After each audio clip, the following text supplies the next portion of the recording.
বৈচিত্র্যময় এই পৃথিবী যেমন প্রাকৃতিক রহস্যে ভরপুর, তেমনি কমতি নেই মানুষ সৃষ্ট রহস্যেরও।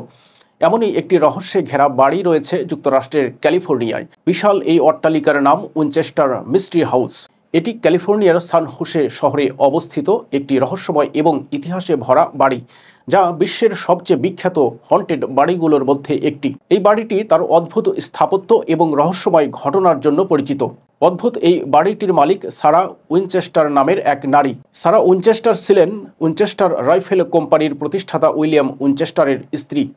তার স্বামী এবং কন্যার মৃত্যুর পর সারা বিশ্বাস করতে শুরু করেন যে তিনি রাইফেল থেকে মারা যাওয়া আত্মাদের কাছে অভিশপ্ত।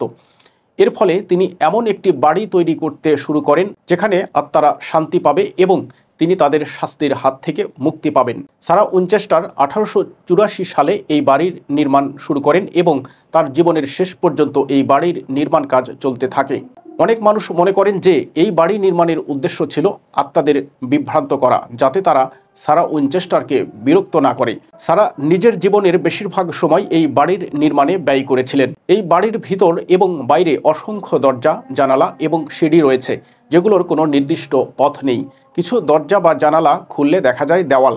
বাড়ির মধ্যে অনেক রুম, সিঁড়ি এবং দরজা লুকানোভাবে নকশা করা হয়েছে, যা বাইরে থেকে দেখলে একদমই বোঝা যায় না। বাড়িতে 160টি রুম এবং 47টি সিঁড়ি রয়েছে। অনেক সিঁড়ি এমনইভাবে তৈরি যে তারা মাঝখানে থেমে যায় বা মেঝেতে পৌঁছায় না। বাড়ির বিভিন্ন কাঠামো, নকশা এবং ডিজাইন সারা উইনচেস্টারের মনের অস্থিরতা এবং আত্মাদের প্রতি তার বিশ্বাসের প্রতিফলন। বাড়িটি বহু বছর ধরে লোকদের কাছে একটি হন্টেড জায়গা হিসেবে পরিচিত। সেখানে অনেক মানুষ এমন কিছু অদ্ভুত এবং অস্বাভাবিক ঘটনা ঘটানোর কথা বলেন, যেমন অদৃশ্য কিছু শুনে ভয় পাওয়া, শীতল বাতাস অনুভব করা এবং আত্মার উপস্থিতি অনুভব করা। সেই কারণে এটি একটি জনপ্রিয় ভুতুড়ে জায়গা হিসেবে বিবেচিত হয়। উইনচেস্টার মিস্ট্রি হাউস এখন একটি জনপ্রিয় পর্যটন কেন্দ্র এবং ভূত দর্শন সহ বিভিন্ন ধরনের ট্যুরের আয়োজন করা হয় এখানে।